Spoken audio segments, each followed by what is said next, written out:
keluarga kami memohon maaf terhadap keluarga korban bahwa adik-adik kami juga menerima pekerjaan ini karena diiming-iming sesuatu, karena ada tekanan ekonomi juga. Kalau mereka tahu bahwa pekerjaan ini sampai terjadi mengakibatkan kematian Eras Musbawo yang diduga melakukan penculikan, pertama yang saya mau sampaikan untuk permohonan maaf kami kepada keluarga korban.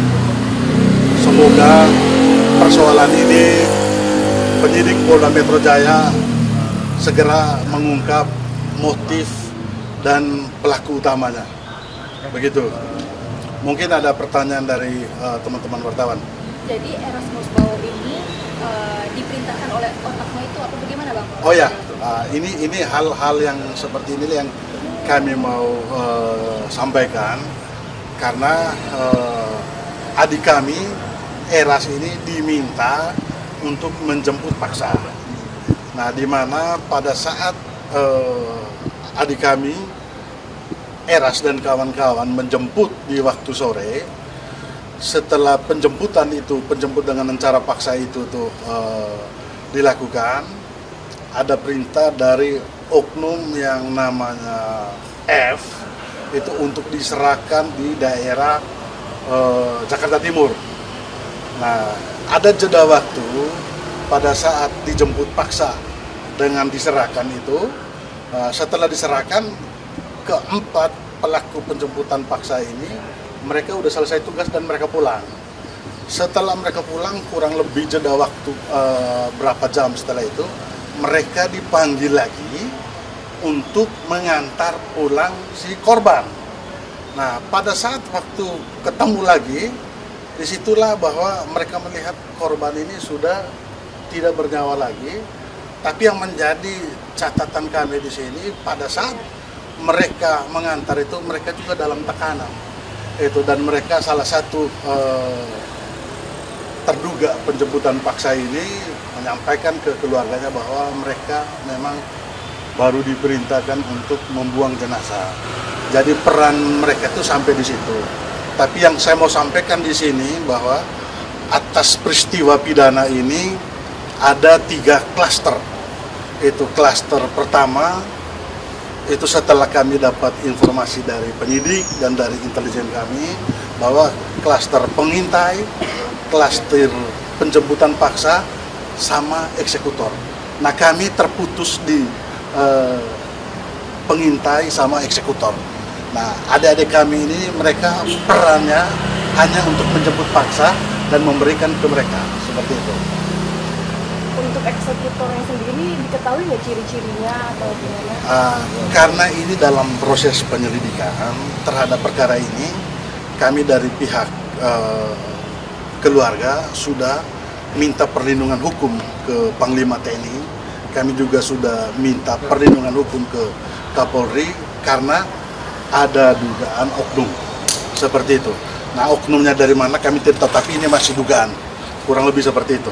Jadi mungkin tadi Abang bilang maksudnya adalah dari para pelaku yang kemarin sempat disebutkan ini tidak mengeksekusi. Mereka tidak mengeksekusi, begini. Ini makanya kan ada 3 klaster saya bilang ya. Klaster pertama itu tuh klaster pengintai. Itu mereka mengintai si korban. Itu. Terus klaster yang kedua ini ada di kita tuh yang 4 orang yang menjemput secara paksa ini. Klaster ketiga itu yang melakukan eksekusi. Eksekusi dalam hal ini dari data penemuan kami di lapangan ada dugaan oknum seperti itu. Nah, kalau yang ditangkap tadi malam itu adalah dalang intelektualnya seperti itu. Jadi intinya kami dari keluarga kami memohon maaf terhadap keluarga korban bahwa adik-adik kami juga menerima pekerjaan ini karena diiming-iming sesuatu, karena ada tekanan ekonomi juga. Kalau mereka tahu bahwa pekerjaan ini sampai terjadi mengakibatkan kematian, saya yakin sebagai orang yang beragama dan kami juga sebagai orang Katolik, pasti kami menolak pekerjaan seperti ini. Berapa yang dijanjikan, Pak, uangnya? Kalau dari informasi yang kami dapat setelah berkomunikasi dengan penyidik, itu mereka dijanjikan itu tuh untuk mendapat berapa puluh juta sekian-sekian lah, baru dikasih DP berapa, seperti itu. Dan memang terkonfirmasi juga di penyidik dalam proses pemeriksaan ya. Kalau angka DP-nya itu di berapa, Pak? Saya tidak bisa memastikan angka DP-nya berapa, tapi angkanya tidak lebih dari 50 juta lah, seperti itu. Tapi malah per orang dibayar lagi di bawah. Belum. Mereka belum membayar full, tapi sebagian dari uang DP itu ada yang sudah disita dari penyidik, seperti itu. Bang, tadi kan menjelaskan ada oknum yang eksekutornya. Bisa jelaskan lebih detail nggak, Bang? Oknumnya oknum aparat atau oknum apa? Begini, makanya ini kita harus hati-hati terhadap berita seperti ini. Makanya kami minta perlindungan ke Panglima TNI.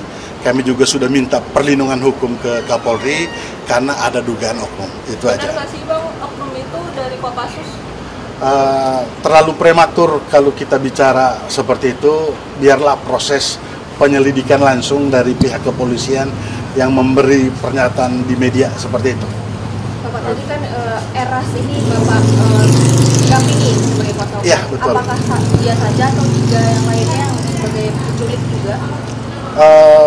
Yang pasti mereka ini 4 orang semua kita yang pegang, seperti itu. 4 orang ini berarti ya? Iya, betul. Pak, konfirmasi Pak, si Eras ini berarti betul debt collector Pak ya? Dia itu mau menculik korban itu karena emang taunya mau nagih utang atau gimana Pak? Oh begini, kadang kan begini, pekerjaan debt collector ini kan selalu identik dengan premanisme. Tapi yang saya mau katakan di sini itu juga profesi. Itu karena kenapa kita bilang itu profesi? Itu banyak juga debt collector ini melakukan pekerjaan yang betul-betul profesional. Karena banyak juga debitur ini kan yang selalu memposisikan mereka tuh korban, mereka udah nipu kiri kanan. Pada saat ditagih mereka melihat orang hitam, kadang orang hitam mereka bilang ini pelakunya. Ternyata orang hitam memang menjalankan tugas itu karena memang ada persoalan yang sebenarnya seperti itu. Oh, iming-iming 50 juta itu per orang atau secara keseluruhan? Secara keseluruhan, karena mereka menerima operasional itu karena bahwa akan dijanjikan ada pekerjaan lanjutannya adalah pekerjaan penagihan, seperti itu. Bapak tadi dibenarkan yang Bapak wakili 4 orang ini itu mengintai dan menculik dan juga membuang jenazah. Harus dikoreksi sedikit ya. Saya bilang tadi itu tuh ada 3 klaster dalam peristiwa pidana ini. Pertama, klaster pengintai. Pengintai ini bukan dari pihak yang ditahan sekarang, penculik.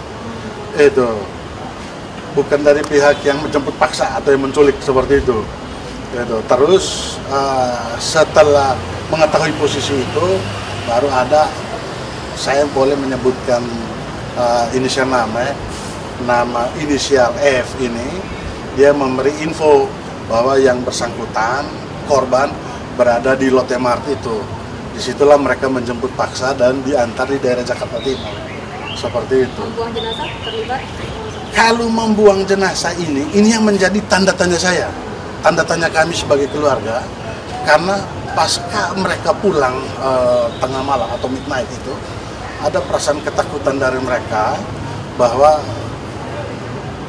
tidak sesuai dengan yang dijanjikan awal, seperti itu. Ada informasi kalau penculikan ini juga dari orang dalam orang dekat korban. Kenapa? Bekerja di tempat yang sama dengan korban gitu. Ada informasi penculikan ini akan diatur dari. Kami tidak masuk di situ, tapi yang pasti setelah kita komunikasi dengan penyidik bahwa ada 3 klaster pengintai yang jemput paksa atau eksekusi sama eksekutor. Kalau eksekutor kita terputus sudah di situ, kita tidak tahu mereka melakukan eksekusi itu tuh seperti apa, kita tertahu, atau sebab-sebab terjadinya kematian itu tuh karena apa, kami belum tahu untuk itu. Penyidik masih dalam proses penyelidikan. Penegasan saja berarti 4 orang yang terlibat tadi ini terputus di klaster mana tadi Pak?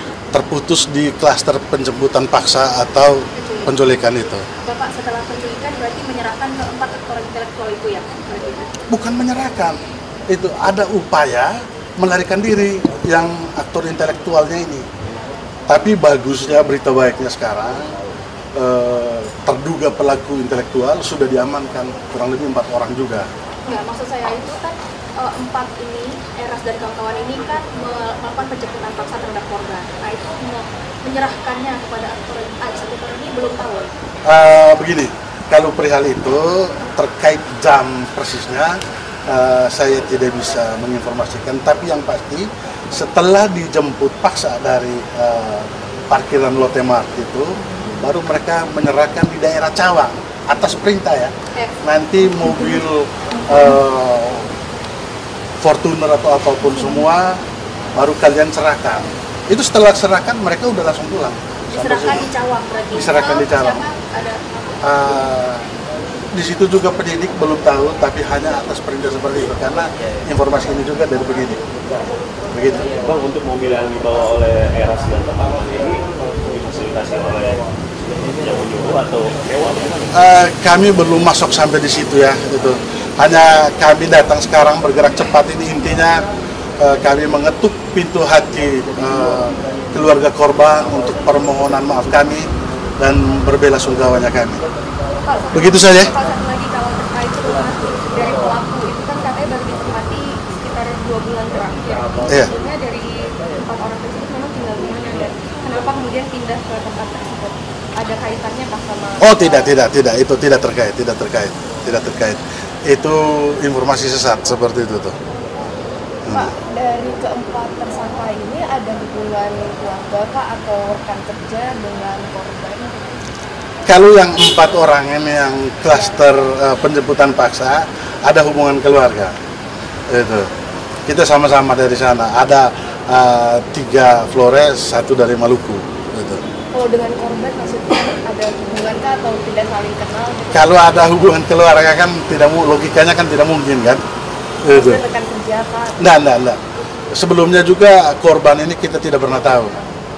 Itu aja teman-teman ya. Satu yang kabur Pak, ada yang gitu. Sudah. Yang kabur itu maksudnya dia ketakutan atau memang dari Yang pasti begini, pada saat dia dalam keadaan sadar, itu dia pasti takut atas dia punya perbuatan yang seperti itu.